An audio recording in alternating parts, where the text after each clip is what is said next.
second book of Enoch, or the book of the secrets of Enoch. I have read this. This was actually my very first two videos was this book, but I'll read it again today as I'm putting out all the Enoch books that I can. So without further ado, I'll even read the intro bit as well. This new fragment of early literature came to light through certain manuscripts, which were recently found in Russia and Serbia, and so far as yet is known, has been preserved only in Slavonic. Little is known of its origin, except that its present form, it was written somewhere about the beginning of the Christian era. Its final editor was a Greek, and the place of its composition, Egypt. Its value lies in the unquestioned influence which it has exerted on the writers of the New Testament. Some of the dark passages of the latter being all but inexplicable without its aid. Although the very knowledge that such a book ever existed was lost for probably 1200 years, it nevertheless was much used by both Christian and heretic in the early centuries and forms the most valuable document in any study of the forms of early Christianity. The writing appeals to the reader who thrills to lend wings to his thoughts and to fly to mystical realms.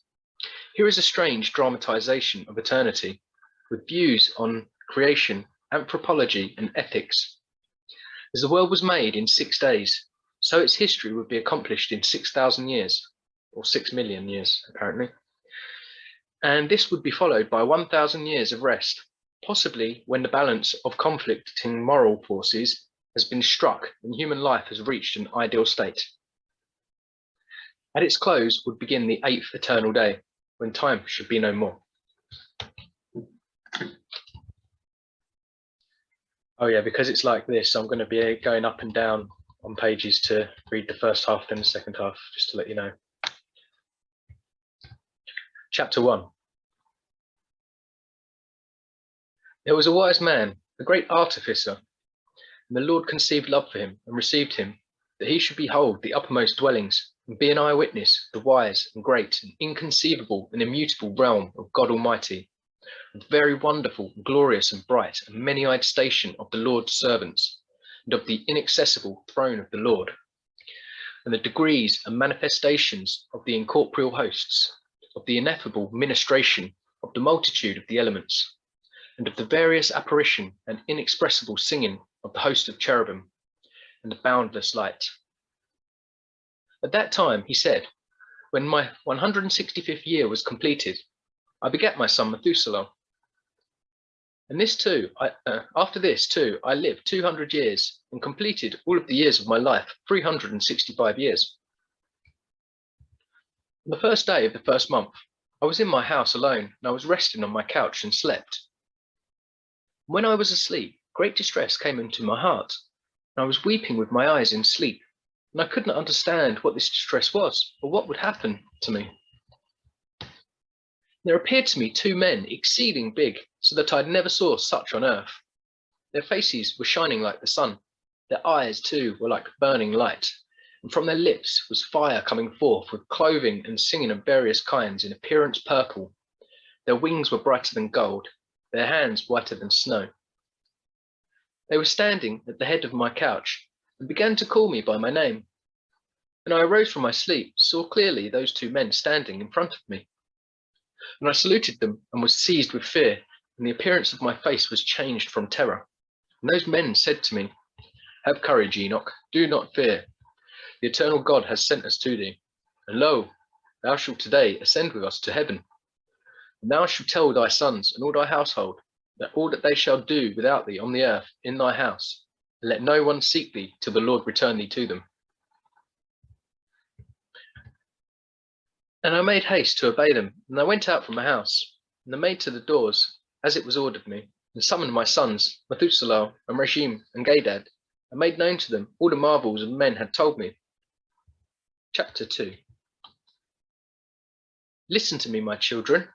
I know not whither I go, or what will befall me. Now, therefore, my children, I tell you, turn not from God before the face of the vain, who made not heaven and earth. For these shall perish, and those who worship them. May the Lord make confident your hearts in the fear of him. Now, my children, let no one think to seek me until the Lord return me to you. Chapter 3. It came to pass when Enoch had told his sons that the angels took him on their wings and bore him up to the first heaven and placed him on the clouds. And there I looked, and again I looked higher, and I saw the ether, and they placed me on the first heaven and showed me a very great sea, greater than the earthly sea. Chapter 4. And they brought before my face the elders and rulers of the stellar orders, and showed me 200 angels, who rule the stars and their services to the heavens, and fly with their wings, and come round all those who sail. Chapter 5. And here I looked down, and saw treasure houses of the snow, and the angels who keep their terrible storehouses, and the clouds whence they come out, and into which they go. Chapter 6. They showed me the treasure house of the Jew, like oil of the olive, and the appearance of its form as of the flowers of the earth. Further, many angels guard in the treasure houses of these things, and they are made to shut out and open. Chapter 7. And those men took me and led me up to the second heaven, and showed me darkness, greater than earthly darkness. And there I saw prisoners hanging, watched, waiting the great and boundless judgment.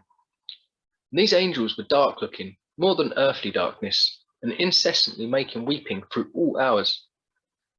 And I said to the men who were with me, Wherefore are these incessantly tortured? They answered me, These are God's apostates, who obeyed not God's commandments, but took counsel with their own will, and turned away from with their prince, who also is fastened on the fifth heaven. And I felt great pity for them, and they saluted me and said to me, Man of God, pray for us to the Lord. And I answered to them, Who am I, a mortal man, that I should pray for angels? Who knoweth whither I go, or what will befall me, or who will pray for me? Chapter 8.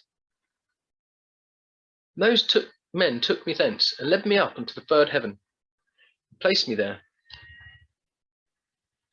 And I looked downwards, and saw the produce of these places, such as has never been known for goodness. And I saw all the sweet flowering trees, and beheld their fruits, which were sweet smelling, and all the foods borne by them, bubbling with fragrant exhalation. And in the midst of the trees, that of life, in the place whereon the Lord rests, when he goes up into paradise. And this tree is of ineffable goodness and fragrance, and adorned more than every existing thing. And on all sides it is in form gold-looking, and vermilion and fire-like, and covers all. And it has produce from all fruits. Its root is in the garden at the earth's end. Now, is that earth's end north or south? Very interesting. And paradise is between corruptibility and incorruptibility. So would paradise be the north, and then you raise from there to Eden, to heaven? I don't know. And two springs come out, which send forth honey and milk, and their springs send forth oil and wine. And they separate into 4 parts, and go round with quiet course, and go down into paradise of Eden, between corruptibility and incorruptibility. Thence they go forth along the earth, and have a revolution to their circle, even as other elements. And here there is no unfruitful tree, and every place is blessed. And there are 300 angels very bright, who keep the garden, and with incessant sweet singing, and never silent voices serve the Lord throughout all days and hours. And I said, How very sweet is this place. And those men said to me, Chapter 9. This place, O Enoch, is prepared for the righteous, who endure all manner of offence from those that exasperate their souls, who avert their eyes from iniquity, and make righteous judgment, and give bread to the hungering, and cover the naked with clothing, and raise up the fallen, and help injured orphans, and who walk without fault before the face of the Lord, and serve him alone, and for them is prepared this place for eternal inheritance. Chapter 10. And those 2 men led me upon the northern side, and showed me there a very terrible place. And there were all manner of tortures in that place, cruel darkness and unillumined gloom, and there is no light there, but murky fire constantly flameth aloft. There is a fiery river coming forth, and that whole place is everywhere fire, and everywhere there is frost and ice, thirst and shivering, while the bonds are very cruel, and the angels fearful and merciless, bearing angry weapons, merciless torture. And I said, Woe, woe, how very terrible is this place. And these men said to me, This place, O Enoch, is prepared for those who dishonour God, who on earth practice sin and against nature, which is child corruption, after the sodomitic fashion, magic making, enchantments, and devilish witchcrafts, and those who boast of their wicked deeds, stealing, lies, calamities, envy, rancor, fornication, murder, and who, accursed, steal the souls of men, who, seeing the poor, take away their goods to make themselves wax rich, injuring them for other men's goods, who, being able to satisfy the empty, made the hungering to die, being able to clothe, strip the naked, and who knew not their Creator, and bowed down to soulless, lifeless gods, who could not see nor hear, vain gods, also built hewn images, and bow down to unclean handiwork. For all these is prepared this place amongst these, for eternal inheritance. Chapter 11. Those men took me and led me up on the fourth heaven, and showed me all the successive goings, and all the rays of light of the sun and moon. And I measured their goings, and compared their light, and saw that the sun's light is greater than the moon's. Its circle and its wheels on which it goes always, like a wind going past with very marvellous speed. Day and night it has no rest. Its passage and return are accompanied by 4 great stars, and each star has under it 1,000 stars. To the right of the sun's wheel, and by 4 to the left, each having under it 1,000 stars. Altogether 8,000, issuing with the sun continually. And by a day 15 myriads of angels attend it, and by night 1,000. And 6 winged ones issue with the angels before the sun's wheel into the fiery flames, and 100 angels kindle the sun and set it alight. Chapter 12. And I looked and saw other flying elements of the sun, whose names are phoenixes and chalkidri, marvellous and wonderful, with feet and tails in the form of a lion, and a crocodile's head. Their appearance is empurpled, like the rainbow. Their size is 900 measures, their wings like those of angels. Each has 12, and they attend and accompany the sun, bearing heat and dew, as it is ordered them from God. Thus the sun revolves and goes, and rises under the heaven, and its course goes under the earth, with the light of the rays incessantly. Chapter 13. Those men bore me away to the east, and placed me at the sun's gates, where the sun goes forth according to the regulation of the seasons, and the circuit of the months of the whole year, and the number of the hours, day and night. And I saw 6 gates open, each gate having 61 stadia, and a quarter of 1 stadium. And I measured them truly, and I understood their size to be so much, through which the sun goes forth, and goes to the west, and is made even, and rises throughout all the months, and turns back again from the 6 gates, according to the succession of the seasons. Thus the whole year is finished after the returns of the 4 seasons. So that would be quite a difficult thing to comprehend all the way, well, any time in history where people believed in the globe, this would not be able to be perceived in people's minds. But now, you know, all this information and stuff is coming out about the realm and the plane that we're on. This is basically explaining that the sun is parallel above the earth, and its circles get bigger and smaller to account for summer and winter in the north and the south. Anyway, chapter 14. And again, those men led me away to the western parts, showed me 6 great gates, open corresponding to the eastern gates, opposite where the sun sets, according to the number of the days, 365 and a quarter. Thus again, it goes down to the western gates, and draws away its light. The greatness of its brightness under the earth For since the crown of its shining is in heaven with the Lord, and guarded by 400 angels, while the sun goes round the wheel under the earth, and stands 7 great hours in night, and spends half of its course under the earth. When it comes to the eastern side approach, in the 8th hour of the night, it brings its lights and its crown of shining. The sun flames forth more than fire. Chapter 15. Then the elements of the sun, called phoenixes and chalkidri, break into song. Therefore every bird flutters with its wings, rejoicing at the giver of light. They broke into song at the command of the Lord. The giver of light comes to give brightness to the whole world, and the morning guard takes shape, which is the rays of the sun. And the sun of the earth goes out and receives its brightness to light up the whole face of the earth. They showed me this calculation of the sun's going.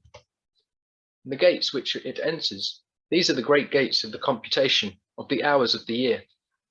For this reason, the sun is a great creation, whose circuit lasts 28 years and begins again from the beginning. Chapter 16. Those men showed me the other course, that of the moon, 12 great gates, crowned from west to east, by which the moon goes, and out of the customary times. It goes in at the first gate to the western places of the sun. By the first gates, 31 days, exactly. By the second gates, 31 days, exactly. By the third, with 30 days exactly. By the fourth, with 30 days exactly. By the fifth, with 31 days exactly. By the sixth, with 31 days exactly. By the seventh, with 30 days exactly. By the eighth, with 31 days exactly.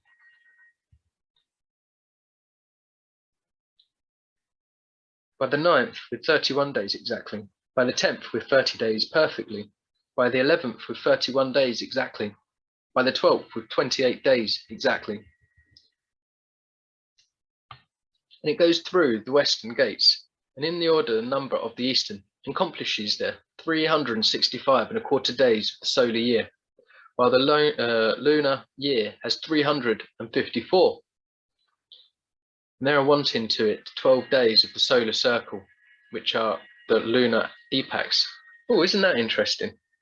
12 days. If you're watching Sword of God channel, he's talking about how we've got potentially the bride to be raptured any day now, then 6 years of tribulation for the Christians, then 6 years of tribulation for the Jews, being 12. Interesting. Oh yeah.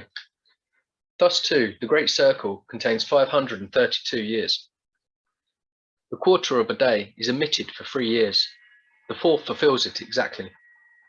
Therefore, they are taken outside of heaven for 3 years and are not added to the number of days, because they change the time of the years to 2 new months towards completion, to 2 others towards diminution.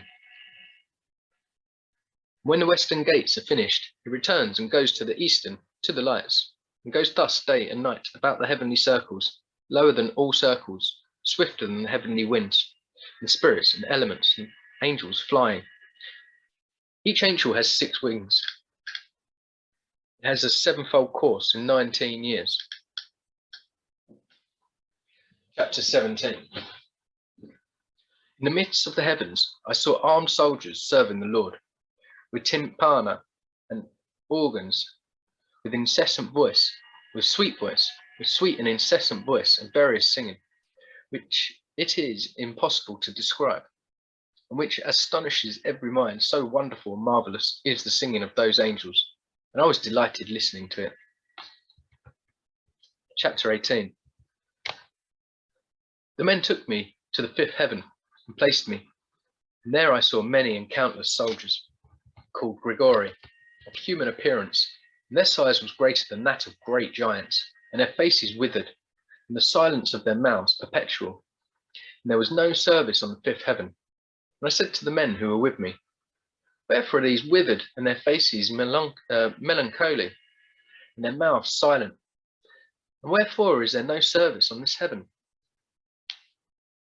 They said to me, these are the Grigori, who with their prince Satanael rejected the Lord of light, and after them are those who are held in great darkness on the second heaven. And 3 of them went down onto the earth from the Lord's throne to place Hermon, and broke through their vows on the shoulder of the hill Hermon, and saw the daughters of men how good they are, and took to themselves wives, and befouled them, the earth, and their deeds, who in all times of their age made lawlessness and mixing, and giants are born, and marvellous big men with great enmity. And therefore God judged them with great judgment, and they weep for their brethren, and they will be punished in the Lord's great day. And I said to the Gregory, I saw your brethren and their works, and their great torments, and I prayed for them, but the Lord has condemned them to be under earth, till heaven and earth shall end forever.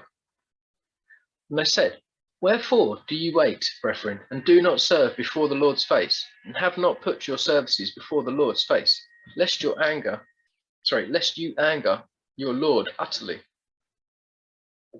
And they listened to my admonition, and spoke to the 4 ranks in heaven, and lo, as I stood with those 2 men, 4 trumpets trumpeted together with a great voice, and the Gregory broke into song, one with one voice, and their voice went up before the Lord, pitifully and affectingly. Chapter 19. Thence those men took me and bore me up to the 6th heaven, and there I saw 7 bands of angels, very bright, very glorious, and their faces shining more than the sun shining, glistening, and there is no difference in their faces, or behaviour, or manner of dress. And these make the orders, and learn the goings of the stars, and the alteration of the moon, or revolution of the sun, and the good government of the world. And when they see evil doing, they make commandments and instruction, and sweet and loud singing, and all songs of praise. These are the archangels, who are above angels, measuring all life in heaven and on earth. And the angels who are appointed over seasons and years, the angels who are over rivers and sea, and who are over the fruits of the earth, and the angels who are over every grass, giving food to all, to every living thing, and the angels who write all the souls of men, all their deeds, and all their lives before the Lord's face. In their midst are 6 phoenixes, and 6 cherubim, and 6 six-winged ones, continually, with one voice singing one voice, and it is not possible to describe their singing. They rejoice before the Lord at his footstool. Chapter 20.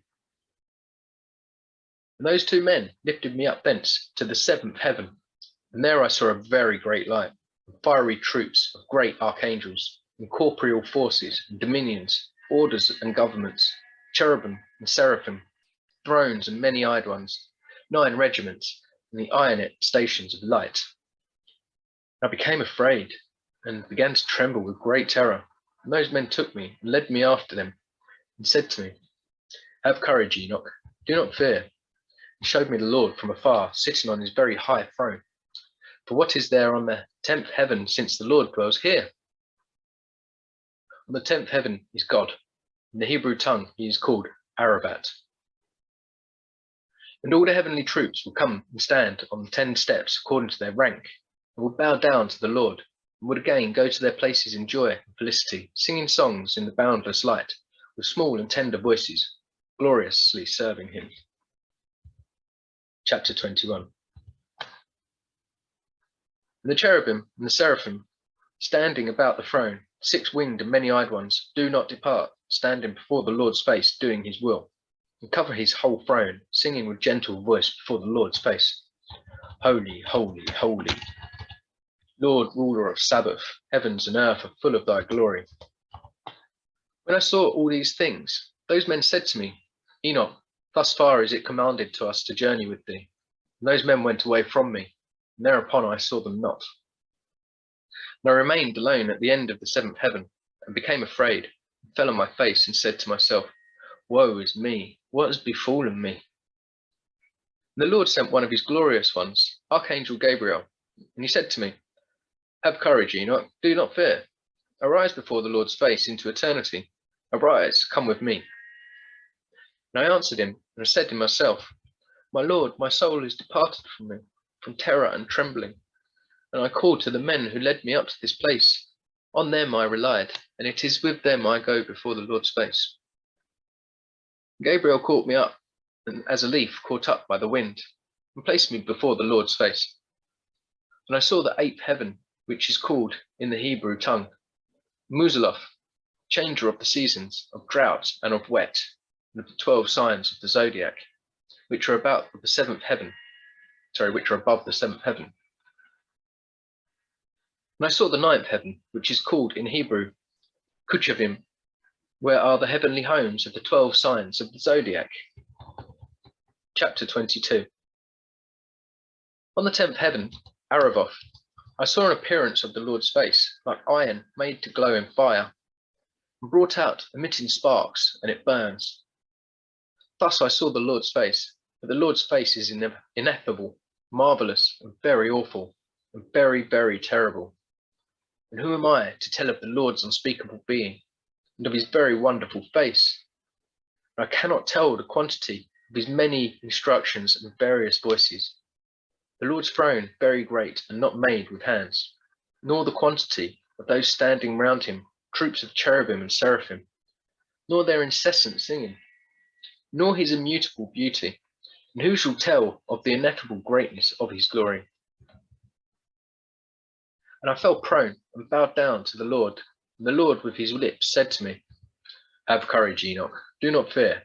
Arise and stand before my face into eternity.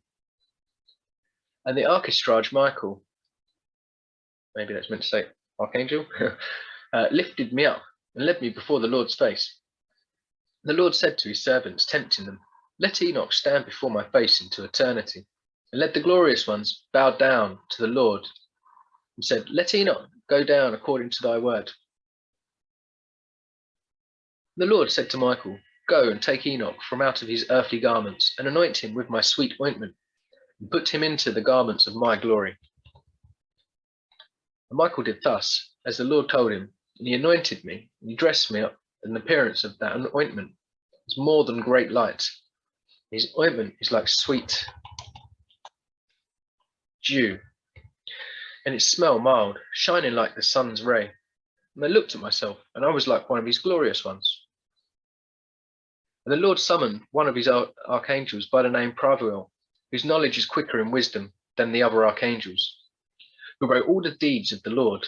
And the Lord said to Pravuel, Bring out the books from my storehouses, and a reed of quick writing, and give it to Enoch, and deliver him the choice of comforting books out of thy hand. Chapter 23. He was telling me all the works of heaven, earth, and sea, and all the elements, their passages and goings, and the thunderings of the thunders, the sun and the moon, the goings and changes of the stars, the seasons, years, days, and hours, risings of the wind, the numbers of the angels, and the formation of their songs, and all human things, the tongue of every human song and life, the commandments, instructions, and sweet-voiced singings, and all things that is fitting to learn. And Pravuel told me, All the things that I have told thee, we have written. Sit and write to all the souls of mankind, however many of them are born, and the place is prepared for them to eternity. For all souls are prepared to eternity before the formation of the world. See, and this is where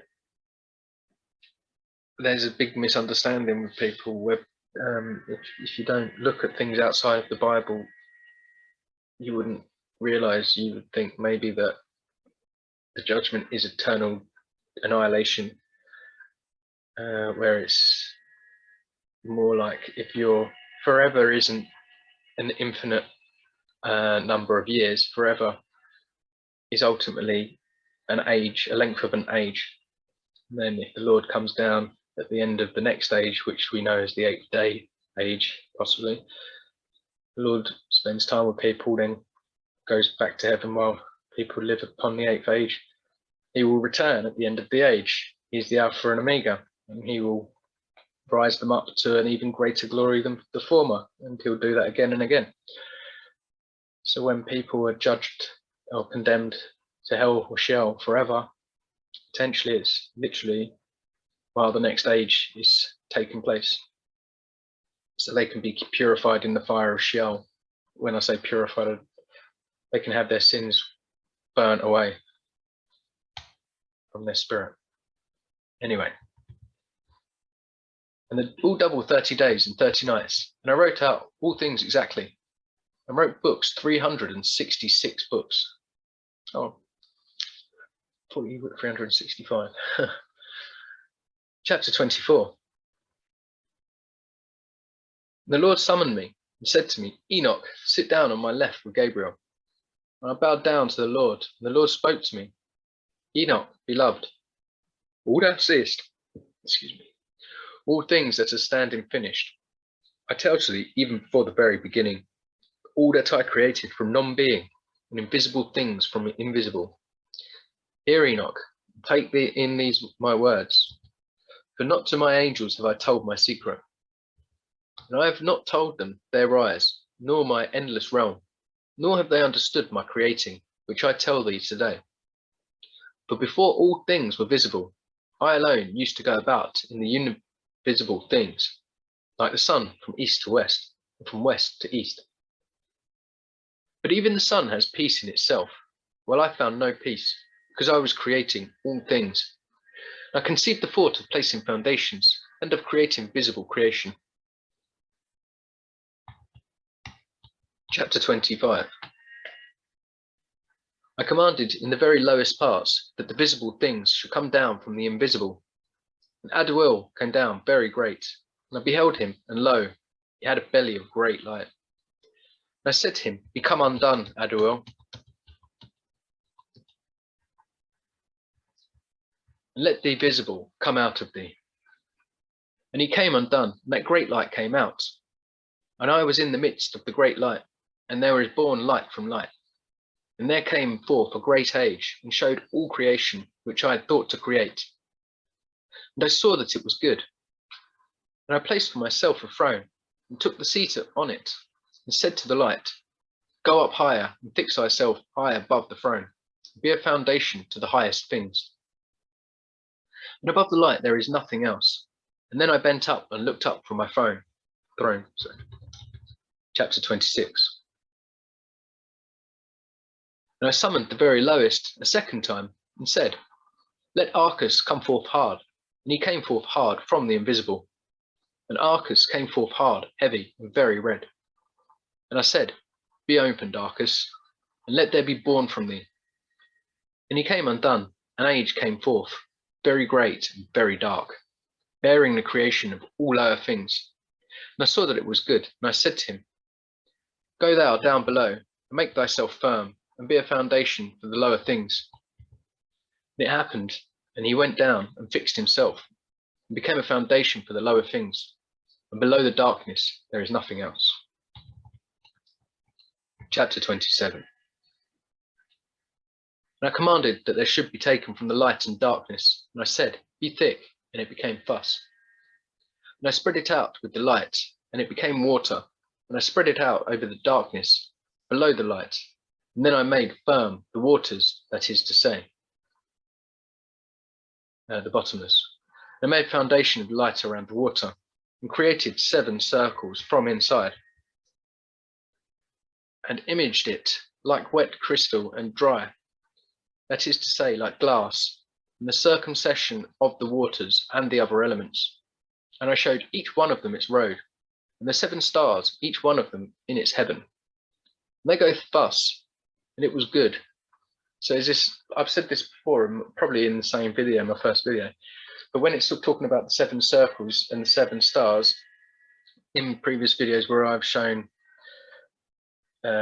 lots of people have shown it now, but where I've shown how potentially there's lands outside of the Antarctica, but then that would be the 2nd heaven, and then there'd be another ring for them, and outside of that would be the 3rd, and so on and so on. And that the 7 stars potentially that we call planets that circle the sun, potentially they're the suns, or they at least hold sway in a different heaven. It's just a thought in my head anyway. So where do we get to? And I separate between the light and the darkness, that is to say the mist of the water, hither and thither. And I said to the light that it should be day, and the darkness that it should be night. And there was evening, and there was morning, the first day. Chapter 28. And then I made firm the heavenly circle, made that the lower water which was under heaven collect itself together into one whole, and that chaos became dry. And it became so. Out of the waves I created rock, hard and big, and from the rock I piled up the dry, and the dry I called earth. In the midst of the earth I called abyss, that is to say, the bottomless, and collected the sea in one place, and bound it together with the yoke. And I said to the sea, Behold, I give thee thy eternal limits, and thou shalt not break loose from thy component parts. Thus I made fast the firmament. This day I called me the first created. Chapter 29. And for all the heavenly troops I imaged the image of essence of fire, and my eye looked at the very hard firm rock, and from the gleam of the eye of the lightning received its wonderful nature, which is both fire in water, and water in fire. And one does not put out the other, nor does one dry up the other. Therefore the lightning is brighter than the sun, softer than water, and firmer than hard rock. And from the rock I cut off a great fire, and from the fire I created the orders of the incorporeal 10 troops of angels, and their weapons are fiery, and their raiment a burning flame. And I commanded that each one should stand on his order. Here Satanael with his angels was thrown down from the height. And one from the order of angels, having turned away with the order that was under him, conceived an impossible thought, to place his throne higher than the clouds above the earth, that he might become equal in rank to my power. And I threw him out from the height with his angels, and he was flying in the air continuously above the bottomless. Chapter 30. On the third day I commanded the earth to make grow great and fruitful trees and hills, and seed to sow. And I planted paradise and enclosed it, and placed as armed guardians flaming angels, and thus I created renewal. Then came evening and the morning, the fourth day. On the fourth day I commanded that there should be great lights in the heavenly circles. On the first uppermost circle I placed the stars, Chrono, and on the that's like the North Star, and on the second Aphrodite, and on the third Ares, and on the fifth Zeus, and on the sixth Hermes, and on the seventh Lesser, the moon, and adorned it with the lesser stars.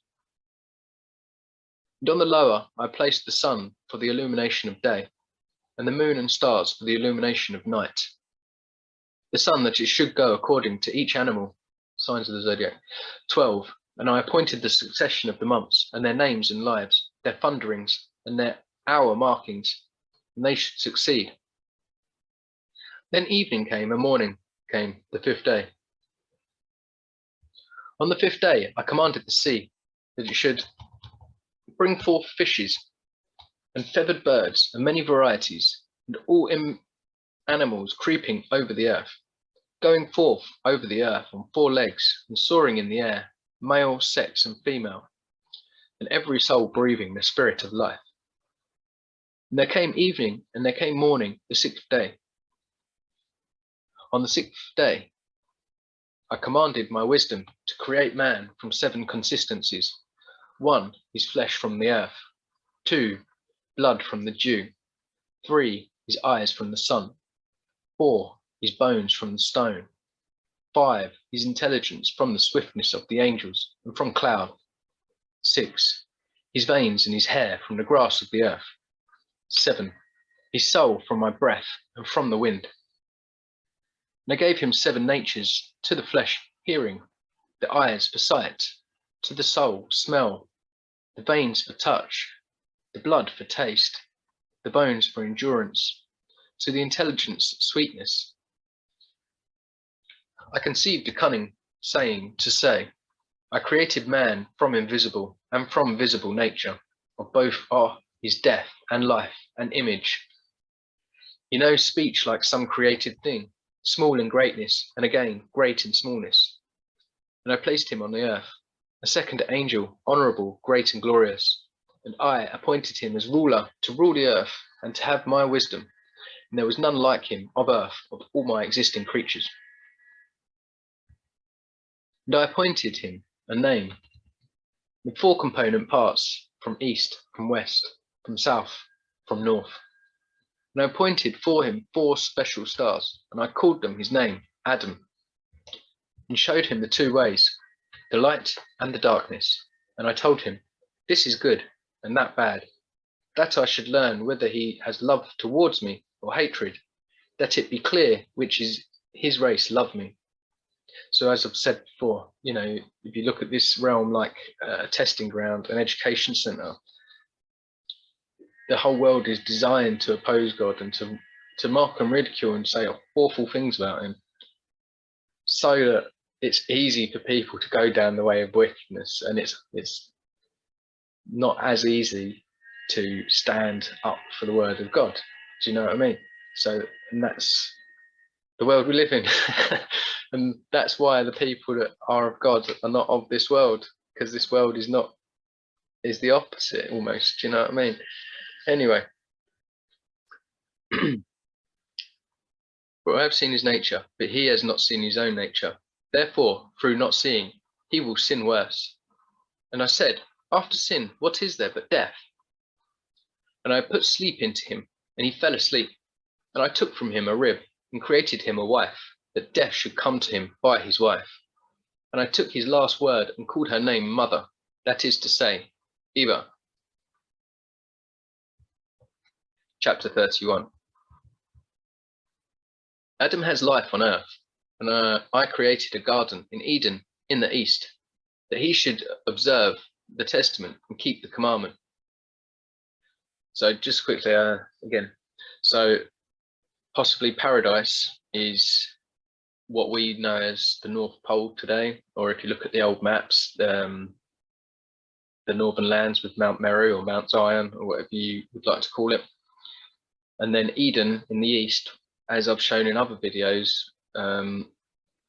would be potentially beyond Antarctica or around Antarctica ways, if you was saying whether we would know the North Pole to be, and then you was to walk towards India and then just carry on going to Antarctica, it would be in that direction.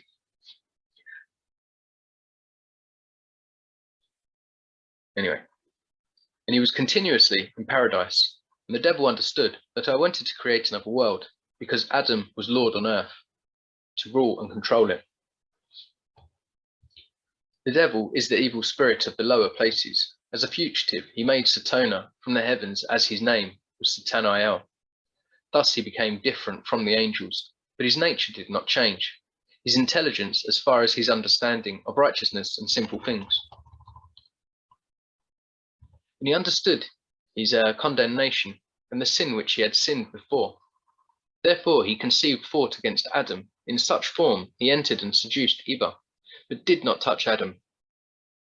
But I cursed ignorance, but what I had blessed previously, those I did not curse. I cursed not man, nor the earth, nor other creatures, but man's evil fruit and his works. Chapter 32. I said to him, Earth thou art, and into earth whence I took thee thou shalt go, and I will not ruin thee, but send thee whence I took thee. Then I can again take thee at my second coming. So here he's saying to Adam that he'll come and get him at his second coming. And then if you, the previous video I did with regards to the Gospel of Nicodemus, he does go down to save Adam. And I blessed all my creatures, visible and invisible. And Adam was 5.5 hours in paradise. And that's why I say it was 5,500 years, because he was only in paradise for 5.5 hours before he was cast out from his sin. So that's why the Lord came after 5,500 years. Christ came to earth to save him. And I blessed the seventh day, which is the Sabbath, on which we rested from all his works.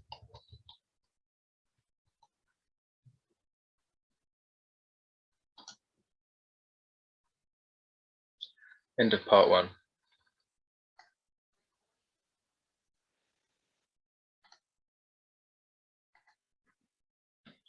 Part 2. Chapter 33. And I appointed the 8th day also, that the 8th day should be the first created after my work, that the first 7 revolve in the form of the 7,000, and that at the beginning of the 8,000 there should be a time of non-counting, endless, with neither years, nor months, nor weeks, nor days, nor hours. Now, Enoch, all that I have told thee, all that thou hast understood, all that thou hast seen of heavenly things, all that thou hast seen on earth, and all that I have written in my books, my great wisdom, all these things I have devised and created from the uppermost foundation to the lower and to the end, and there is no counselor nor inheritor to my creations.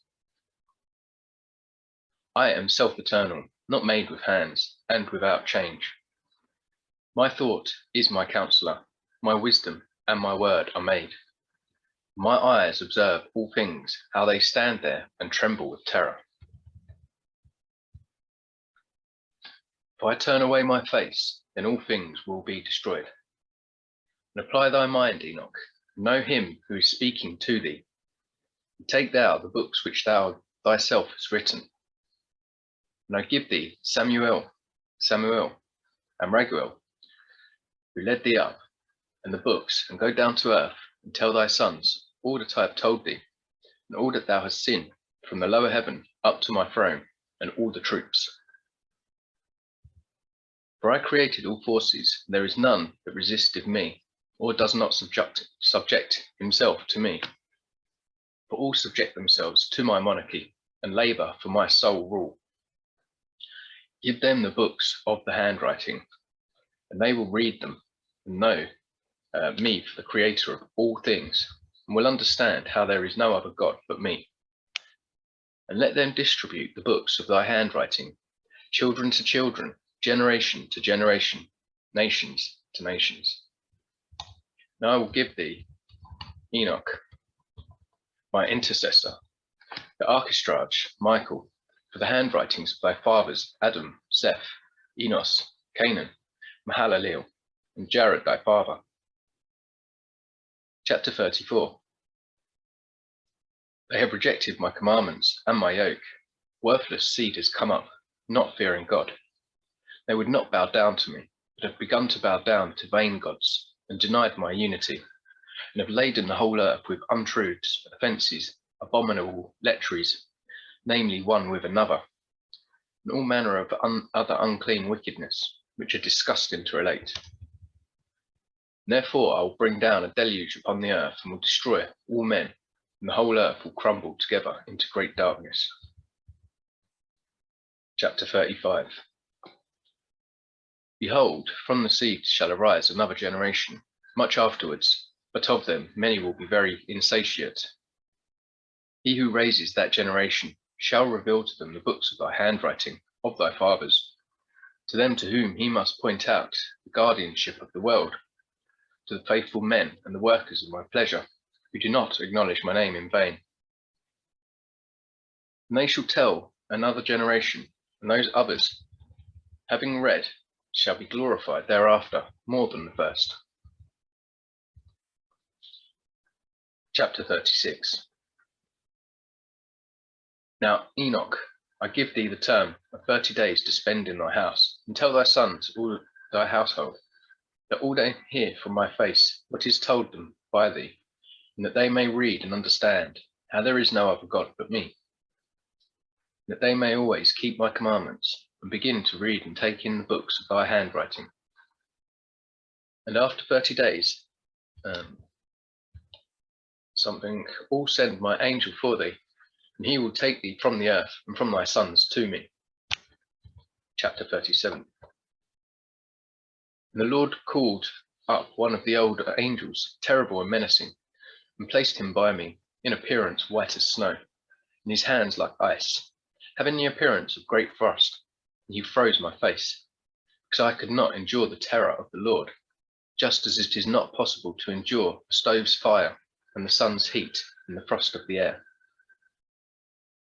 And the Lord said to me, Enoch, if thy face be not frozen here, no man will be able to behold thy face. Chapter 38. And the Lord said to those men who first led me up, let Enoch go down onto the earth with you, and await him till the determined day. And they placed me by night on my couch, Methuselah expecting my coming, keeping watch by day and by night at my couch, was filled with awe when he heard my coming. And I told him, let all my household come together, that I tell them everything. Is this like a representation of how it's going to be very soon for the first collection? Chapter 39. O my children, my beloved ones, hear the admonition of your father, as much as it is according to the Lord's will. I have been let come to you today to announce to you, not from my lips, but from the Lord's lips, all that is and was, and all that is now, and all that will be till the judgment day. For the Lord has let me come to you. You hear therefore the words of my lips, of a man made big for you. But I am one who has seen the Lord's face, like iron made to glow from fire. It sends forth sparks and burns. You look now upon my eyes, the eyes of a big man with meaning for you. But I have seen the Lord's eyes, shining like the sun's rays, and filling the eyes of a man with awe. You see now, my children, the right hand of a man that helps you. But I have seen the Lord's right hand, filling heaven, as he helped me. You see the compass of my work, like your own, but I have seen the Lord's limpness and perfection, a compass which has no end.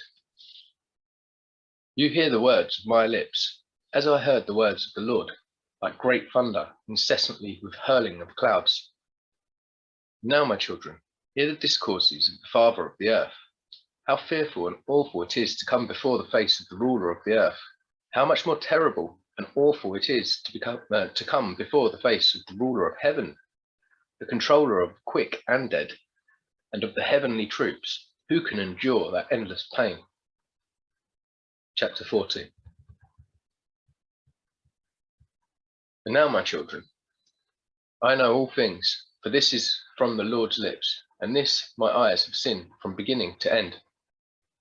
I know all things, and have written all things into books, the heavens and their end, their plenitude, and the armies and their marchings. I have measured and described the stars, the great countless multitude of them. What man has seen their revolutions and their entrances? For not even the angels see their number. Well, I have written all their names. And I measured the sun's circle, and I measured its rays. Counting the hours, I wrote them to all things that go over the earth. I have written the things that are nourished. And all the seed sowing and unsown, which is in the earth, produces in all plants, and every grass and every flower, and their sweet smells, and their names, and the dwelling places of the clouds, and their composition, and their wings, and how they bear rain and raindrops. And I investigated all things, and wrote the road of the thunder and of the lightning. They showed me the keys and their guardians, their rise, the way they go. It is let out in measure, gently by a chain, lest by a heavy chain and violence it hurl down angry clouds and destroy all things on earth. I wrote the treasure houses of the snow, and the storehouses of the cold, and the frosty airs, and I observed the season's keyholder. He fills the clouds with them, and does not exhaust the treasure houses. And I wrote the resting places of the winds, and observed and saw how their keyholders bear weighing scales and measures. First they put them in one weighing scale, then on the weights, and let them according let them out according to the measure cunningly over the whole earth, lest by heavy breathing they make the earth to rock. And I measured out the whole earth, its mountains, and all hills, fields, trees, stones, rivers, all existing things I wrote down, the height from earth to the seventh heaven, and downwards to the very lowest hell, and the judgment place, and the very great open and weeping hell. And I saw how the prisoners are in pain, expecting the limitless judgment. And I wrote down all those being judged by the judge, and all their judgments, and all their works. Chapter 41. And I saw all forefathers from all time with Adam and Eve, and I sighed and broke into tears and said of the ruin of their dishonour, woe is me for my infirmity, for that of my forefathers, and thought in my heart and said, blessed is the man who has not been born, or who has been born, and shall not sin before the Lord's face, that he not come into this place, nor bring the yoke of this place. Chapter 42. Saw the keyholders and guards of gates of hell standing, like great serpents, and their faces like extinguished lamps, and their eyes of fire, their sharp teeth, and I saw all the Lord's works, how they are right, while the works of man are some good and others bad, and in their works are known those who lie evilly. Chapter 43. I, my children, measured and wrote out every work and every measure, and every righteous judgment. As 1 year is more honourable than another, so is one man more honourable than another. Some for great possessions, some for wisdom of heart, some for particular intellect, some for cunning, one for silence of lip, another for cleanliness, one for strength, another for comeliness, one for youth, another for sharp wit, one for shape of body, another for sensibility. Let it be heard everywhere that there is none better than one who fears God. He shall be more glorious in time to come. Chapter 44. The Lord with his hands, having created man in the likeness of his own face, the Lord made him small and great. Whoever reviles the ruler's face and abhors the Lord's face has despised the Lord's face. Tyre who vents anger, and he who vents anger on any man without injury. The Lord's great anger will cut him down. He who spits on the face of man reproachfully will be cut down in the Lord's great judgment. Blessed is the man who does not direct his heart with malice against any man, and helps the injured and condemned, and raises the broken down, and shall do charity to the needy. Because on the day of the great judgment, every weight, every measure, and every makeweight will be as in the market. That is to say, they are hung on scales and stand in the market. Everyone shall learn his own measure, and according to his measure shall take his reward. Chapter 45. Whosoever hastens to make offering for the Lord's face, the Lord for his part will hasten that offering by granting of his work. But whoever increases at his lamp before the Lord's face, and make not true judgment, the Lord will not increase his treasure in the realm of the highest. When the Lord demands bread, or candles, or flesh, or any other sacrifice, then that is nothing. But God demands pure hearts, and with all that only test the heart of man. Chapter 46.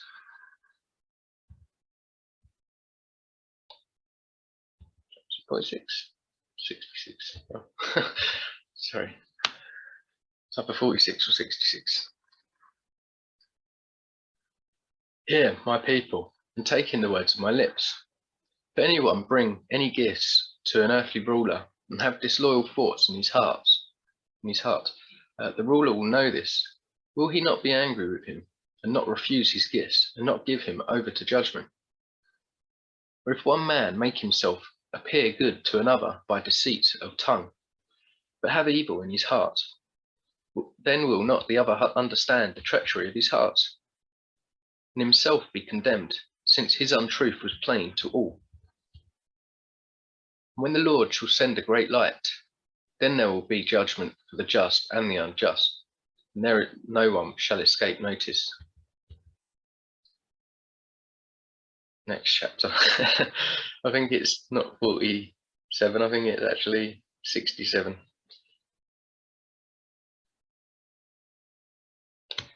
I don't know. And now, my children, lay thought in your hearts. Mark well the words of your Father, which are all come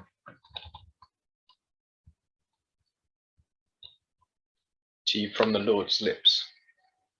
Take these books of your Father's handwriting and read them. For the books are many, and in them you will learn all the Lord's works, all that has been from the beginning of creation, and will be till the end of time. And if you will observe my handwriting, you will not sin against the Lord, because there is no other except the Lord, neither in heaven, nor in earth, nor in the very lowest places, nor in the foundation.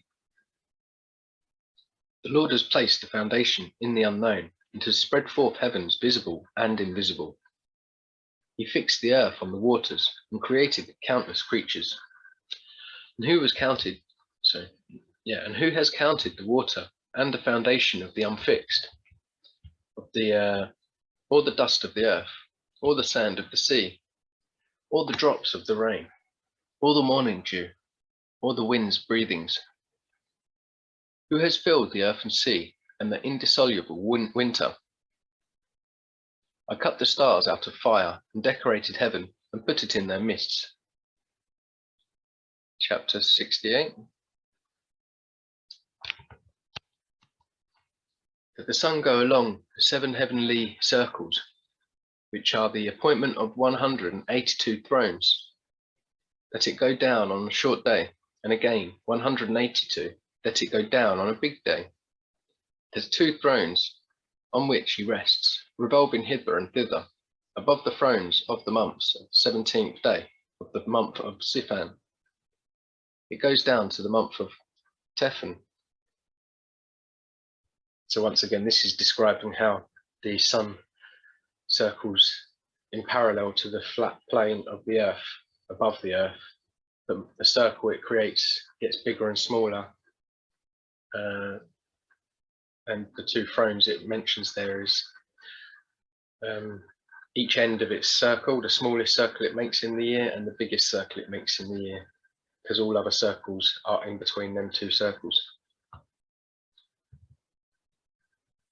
Of heaven it goes up, and thus it goes close to the earth, and then the earth it makes grow its fruit, and then it goes away, and the earth is sad, and trees and all fruits have no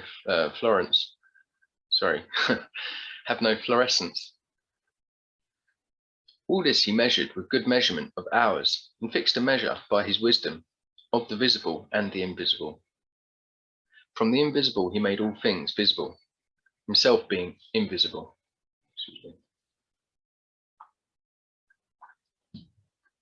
Thus I make known to you, my children, and distribute the books to your children into all your generations, and amongst the nations who shall have the sense to fear God.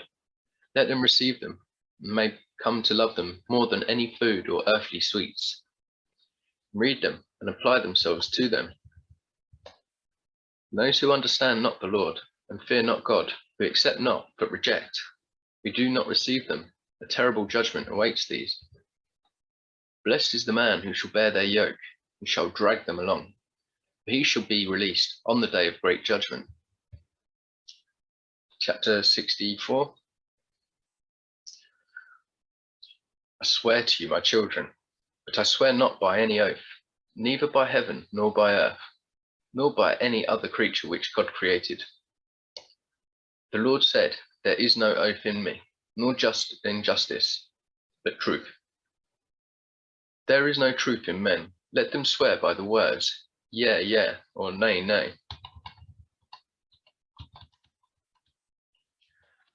I swear to you, yea, yea, that there has been no man in his mother's womb, but that already before, even to each one, there is a place prepared, and for the repose of the soul, and a measure fixed of how much it is intended that a man be tried in this world.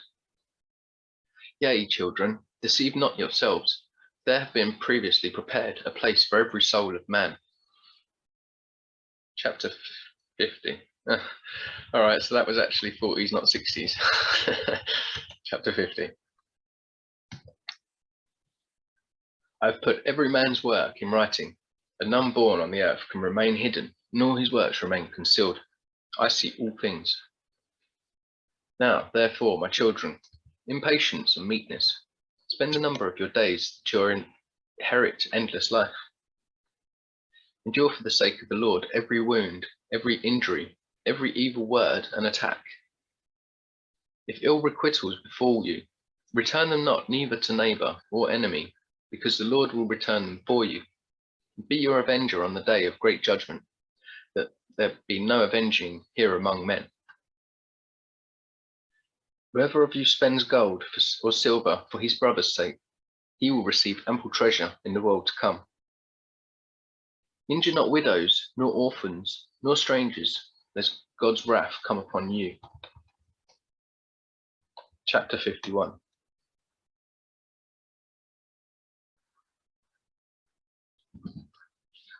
Stretch out your hands to the poor according to your strength. Hide not your silver in the earth.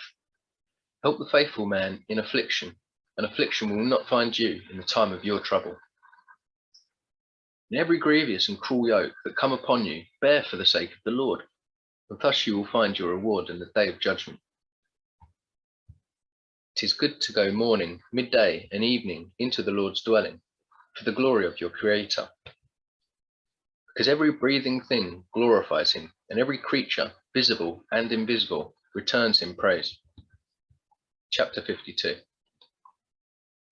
Blessed is the man who opens his lips in praise of God of Sabbath, and praises the Lord with his heart. Cursed every man who opens his lips for the bringing into contempt and calumny of his neighbor, because he brings God into contempt. Blessed is he who opens his lips, blessing and praising God. Cursed is he before the Lord all the days of his life, who opens his lips to curse and abuse. Blessed is he who blesses all the Lord's works. Cursed is he who brings the Lord's creation into contempt. Blessed is he who looks down and raises the fallen. Cursed is he who looks to and is eager for the destruction of what is not his. Blessed is he who keeps the foundations of his fathers made firm from the beginning. Cursed is he who perverts the decrees of his forefathers. Blessed is he who implants peace and love. Cursed is he who disturbs those that love their neighbors. Blessed is he who speaks with humble tongue and heart to all. Cursed is he who speaks peace with his tongue, but while in his heart there is no peace but a sword.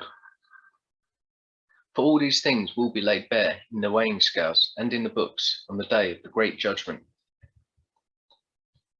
Chapter 53. And now, my children, do not say, our Father is standing before God and is praying for our sins. For there is no helper of any man who has sinned. You see how I wrote all works of every man before his creation, all that is done amongst all men for all time. None can tell or relate my handwriting, because the Lord sees all the imaginings of man, how they are vain, where they lie in the treasure houses of the heart. And now, my children, mark well all the words of your father that I tell you, lest you regret, saying, why did our father not tell us? Chapter 54. At that time, not understanding this, let these books which I have given you be for an inheritance of your peace. Hand them to all who want them, and instruct them, and that they may see the Lord's very great and marvelous works. Chapter 55. My children, behold the day, the term, and the time have approached. The angels who shall go with me are standing before me and urge me to departure from you. They're standing here on earth, awaiting what has been told them. For tomorrow I shall go up to heaven, to the uppermost Jerusalem, to my eternal inheritance. Therefore I bid you do before the Lord's face all his good pleasure. Chapter 56. Methuselah, having answered his father Enoch, said, What is agreeable to thy eyes, father, that I might make before thy face, that thou mayest bless our dwellings and thy sons, and that thy people may be made glorious through thee, and then that thou mayest depart us thus, as the Lord said. Enoch answered to his son Methuselah and said, Dear child, from the time when the Lord anointed me with the ointment of his glory, there has been no food in me, and my soul remembers not earthly enjoyment, neither do I want anything earthly. Chapter 57. My child Methuselah, summon all thy brethren, and our household, and the elders of the people, that I might talk to them and depart as it is planned for me. Methuselah made haste and summoned his brethren, Regimen, Uchan, Chermion, Gadad, and all the elders of the people before the face of his father Enoch, and he blessed them and said to them. Chapter 58. Listen to me, my children, today. In those days when the Lord came down on the earth for Adam's sake and visited all creatures, he created himself. After all these, he created Adam. And the Lord called all the beasts of the earth, all the reptiles, and all the birds that soar in the air, and brought them all before the face of our father Adam. And Adam gave names to all the living things on earth. The Lord appointed him ruler over all, and subjected to him all things under his hands, and made them dumb, and made them dull, that they may be commanded of man, and be in subjection and obedience to him. Thus also the Lord created every man lord over all his possessions. The Lord will not judge a single soul of beast for man's sake, but will judge the souls of men for the beasts of the world, for men of special place. And as every soul of man is according to number, similarly beasts will not perish, nor all souls of beasts which the Lord created, till the great judgment, and they will accuse man if he feed them ill. Chapter 59. Whoever defiles the soul of beasts defiles his own soul. For man brings clean animals to make sacrifice for sin, that he may have a cure of his soul. And if they bring for sacrifice clean animals and birds, man has cure, he cures his soul. All is given you for food. Bind it by 4 feet, that it has to make good the cure, he cures his soul. But whoever kills beast without wounds kills his own soul and defiles his own flesh. And he who does any beast any injury whatsoever in secret, it is evil practice, and he defiles his own soul. Chapter 60. He who works the killing of a man's soul kills his own soul, and kills his own body, and there is no cure for him for all time. He who puts any man in any snare shall stick it in himself, and there is no cure for him for all time. He who puts a man in any vessel, his retribution will not be wanting at the great judgment for all time. He who works crookedly or speaks evil against any soul will not make justice for himself for all time. Chapter 61. Now, my children, keep your hearts from every injustice, which the Lord hates. Just as a man asks something for his soul from God, so let him do to every living soul. Because I know all things, how in the great time to come are many mansions prepared for men, good for the good and bad for the bad, without number and many. And here the word mansions could be seen as realms. Blessed are those that enter the good houses, for in the bad houses there is no peace, nor return from them. Hear, my children, small and great, the man puts a good thought in his heart, brings gifts from his labours before the Lord's face, and his hands made them not. Then the Lord will turn away his face from labour of his hand, and he, man, cannot find the labour of his hands. And if his hands made it, but his heart murmur, and his heart cease not making murmur incessantly, he has not any advantage. Chapter 57. Sorry, 57. Chapter 62. Blessed is the man who is in patience brings his gifts with faith before the Lord's face, because he will find forgiveness of sins. But if he take back his words before the time, there is no repentance for him. If the time pass and he do not of his own will what is promised, there is no repentance after death. Because every work which man does before the time is all deceit before men and sin before God. Chapter 63. When man clothes the naked and fills the hungry, he will find reward from God.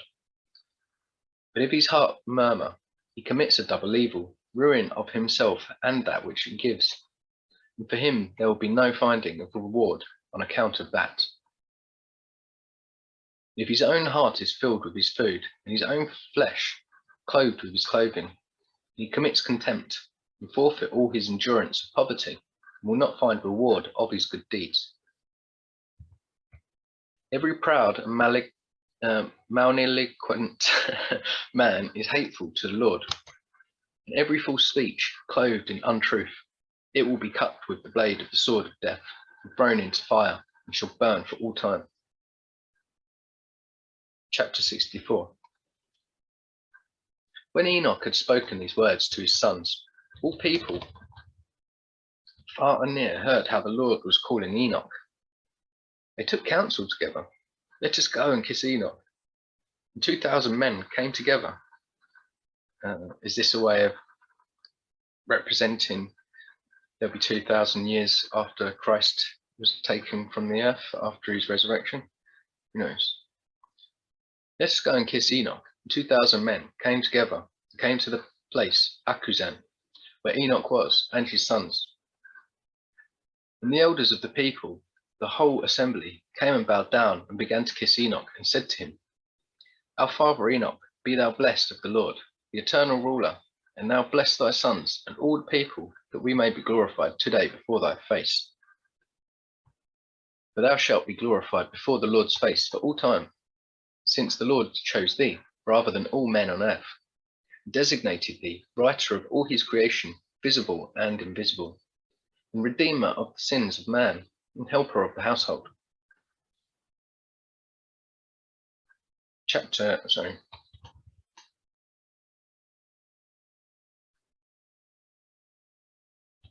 So it's saying here that Enoch is been given the power of the redeemer of sins of all men. Interesting. Excuse me. Chapter 65. And Enoch answered all his people, saying, Hear, my children, before that all creatures were created, the Lord created the visible and invisible things. And as much time as there was and went past, understand that after that he created man in the likeness of his own form, and put into him eyes to see, and ears to hear, and heart to reflect, and intellect wherewith to deliberate. And the Lord saw all man's works, and created all his creatures, and divided time. From time he fixed the years, and from the years he appointed the months, and from the months he appointed the days, and of the days he appointed 7. And in those he appointed the hours, measured them out exactly, that man might reflect on time, and count years, months, and hours, their alternation, beginning and end, and that he might count his own life from beginning until death, and reflect on his sin, and write his work, bad and good, because no work is hidden before the Lord, that every man might know his works, and never transgress all his commandments, and keep thy handwriting from generation to keep my handwriting from generation to generation. When all creation, visible and invisible, as the Lord created it, shall end, then every man goes to the great judgment, and then all time shall perish. And the years thenceforth, there will be neither months, nor days, nor hours. They will be stuck together and will not be counted. There will be one eon, and all the righteous who shall escape the Lord's great judgment shall be collected in the great eon. For the righteous, the great eon will begin, and they will live eternally. And then too, there will be amongst them neither labor, nor sickness, nor humiliation, nor anxiety, nor need, nor violence, nor night, nor darkness, but great light. And they shall have great indestructible wool, and a paradise bright and incorruptible, for the corruptible things shall pass away, and there will be eternal life.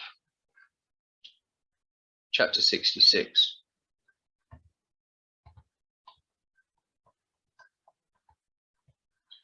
And now, my children, keep your souls from all injustice, such as the Lord hates. Walk before his face with terror and trembling, and serve him alone. Bow down to the true God, not to dumb idols, but bow down to his picture, and bring all just offerings before the Lord's face. The Lord hates what is unjust. For the Lord sees all things. When man takes thought in his heart, then he counsels the intellects, and every thought is always before the Lord, who made firm the earth and put all creatures on it. If you look to heaven, the Lord is there. If you take thought of the seas deep and all the under earth, the Lord is there. The Lord created all things. Bow not down to things made by man, leaving the Lord of all creation, because no work can remain hidden before the Lord's face.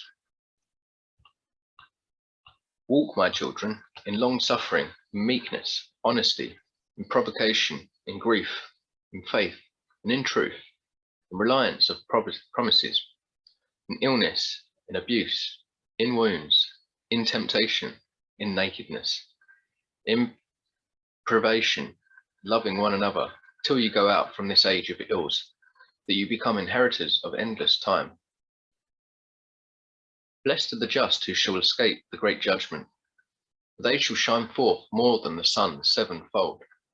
For in this world, the seventh part is taken from all: light, darkness, food, enjoyment, sorrow, paradise, torture, fire, frost, and other things. You'll put all down in writing, that you might read and understand.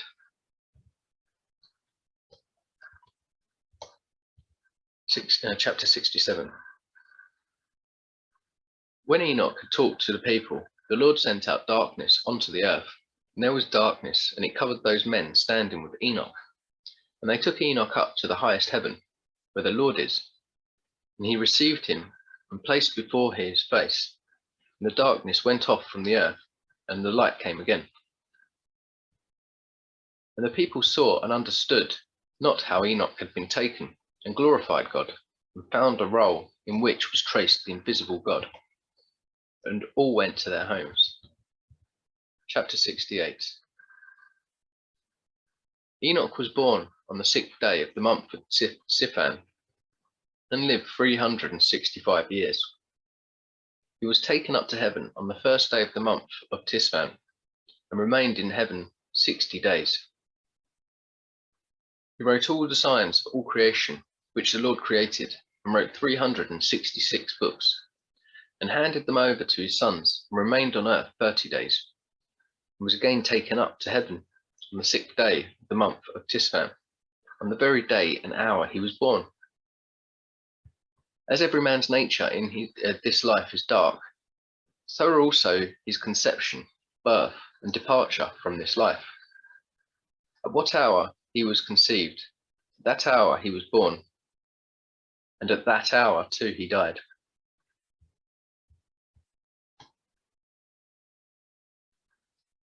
Interesting. Methuselah and his brethren, all the sons of Enoch, made haste and erected an altar at the place called Akuzan, whence and where Enoch had been taken up to heaven. They took sacrificial oxen and summoned all people and sacrificed the sacrifice before the Lord's face. All people, the elders of the people, and the whole assembly came to the feast and brought gifts to the sons of Enoch. They made a great feast, rejoicing and making merry 3 days, praising God who had given them such a sign through Enoch, who had found favor with them. that they should hand it on to their sons from generation to generation, from age to age. Amen.